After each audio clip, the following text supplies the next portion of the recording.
Through dialogue, answers can be found. Answers can be found to the questions about energy transition. The German-Ukrainian Energy Day is organized within the framework of the German-Ukrainian Energy Partnership. On behalf of the Federal Ministry for Economics and Climate Action, and in cooperation with the Ministry of Energy of Ukraine.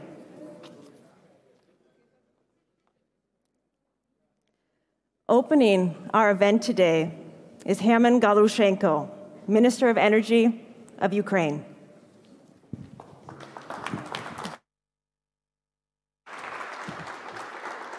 Hello to everyone, and really grateful to be here. And I can tell that we have a very fruitful day yesterday. We got a lot of meetings and discussed a lot of energy issues, and on different levels with government, with Chancellor, with Robert Habeck. We will continue today our negotiations government to government, but very important that during these days we see a big communication between business to business. And that is what really wants to achieve, that due to our bilateral relation, due to our efforts on the governmental level, the business would start a new project. We found a new grounds for cooperation. We understand that in Ukrainian war, it's a lot of different goals which we have. So we face already go through the previous winter, so now we are on the eve of the next winter under shelling. We are sure that they would continue this terror against Ukrainian energy system.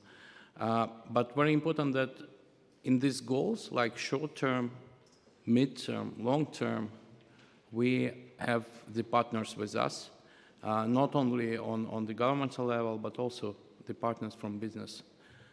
And that's really helped us to withstand the previous winter, even with the situation of everyday shellings. And I just want to remind you that the massive attacks to the energy infrastructure started from the 10th of October.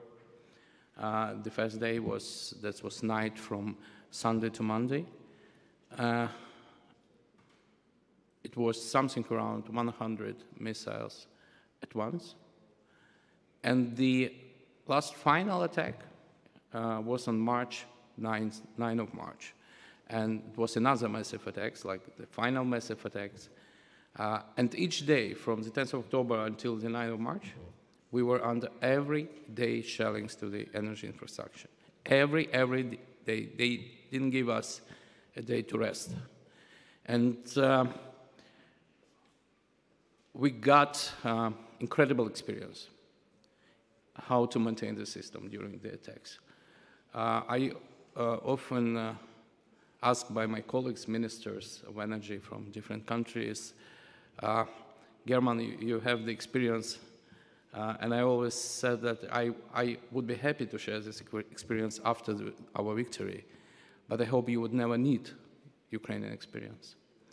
And talking about this, I think that it's very important to understand that the one thing which Russia achieved, they achieved the goal to weaponize the energy.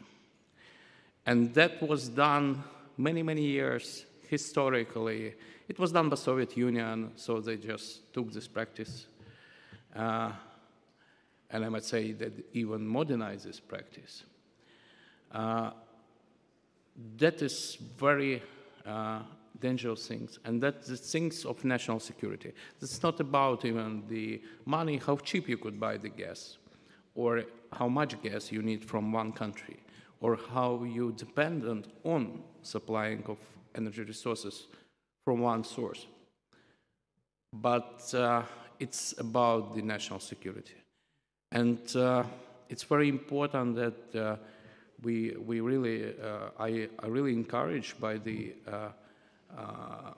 Germany, how they manage to decrease almost to zero the dependence on Russian resources.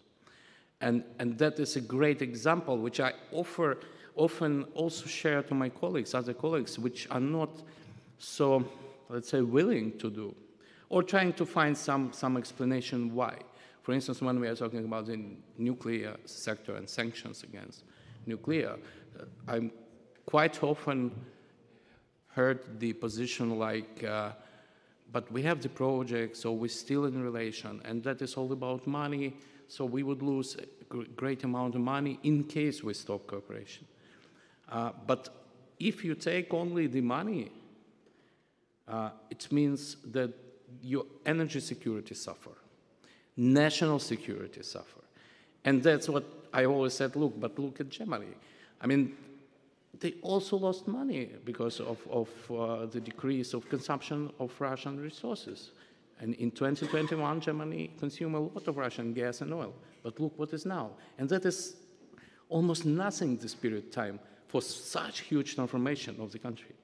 And I think, take this example. So they really lost money, but they understand that that's because of the national security. Don't take these excuses. Don't find these excuses that that's all about commerce or that's not about the influence.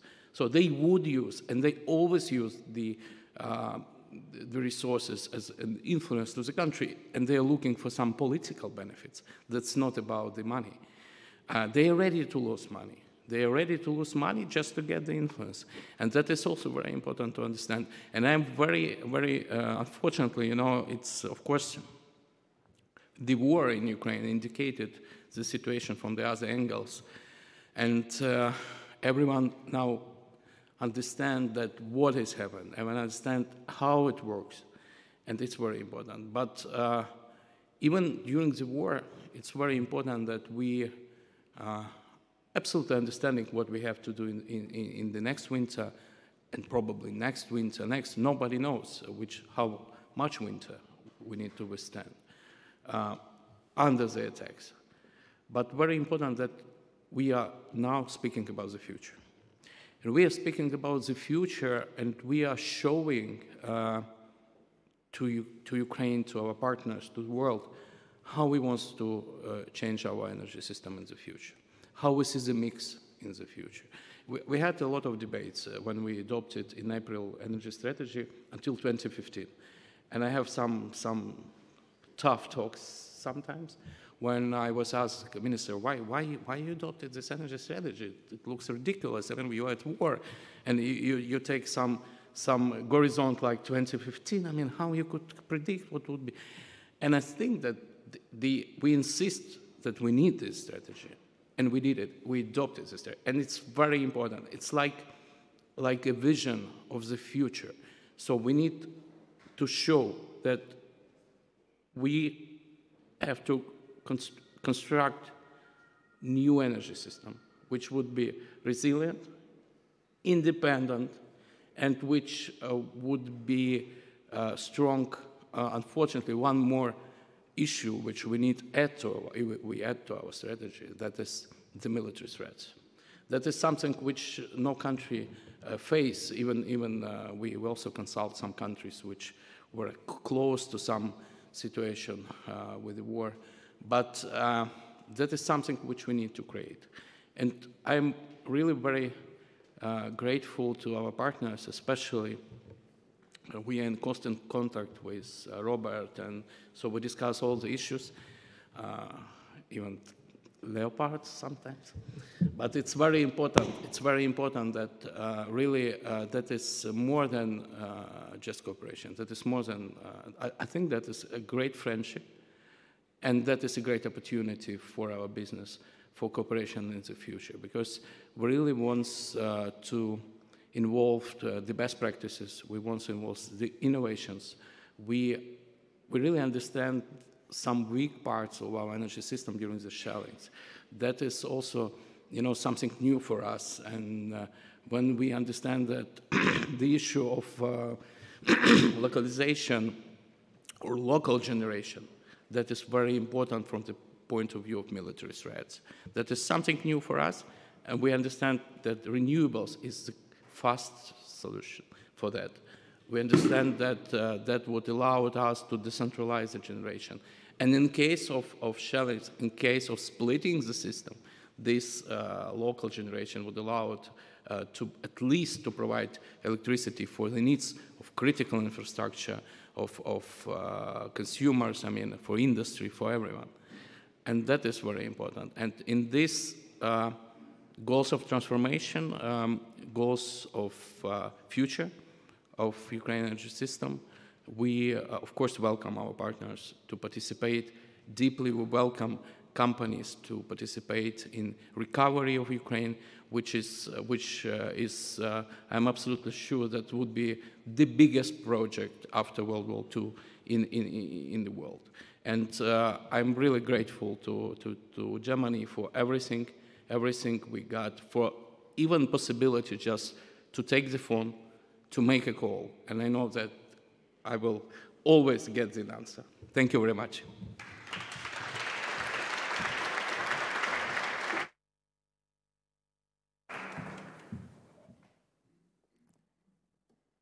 For the Federal Ministry of Economic Affairs and Climate Action, Parliamentary State Secretary, Dr. Franziska Brantner.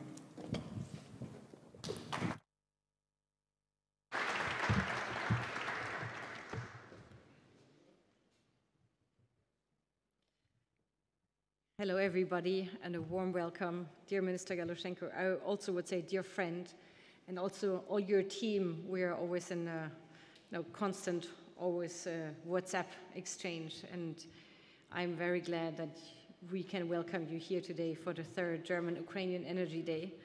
And I would like to really thank you for coming all this way. It is not an easy way you had to embark on this journey, and thank you for coming and taking this visit here in Berlin. And if you may, because you have been talking about the last winter and been recognizing what we have done in Germany, but allow me to recognize and show admiration of the strength and resilience the Ukrainian people and the Ukrainian government have shown over the last year and a half now. And I think it's, outstanding what you have been doing. And for us, it's an honor every time to be able to help you. If we can maybe show a sign of support for the Ukrainian government, I would like to applaud you, German Galushenko, in representation of the entire government. Thank you.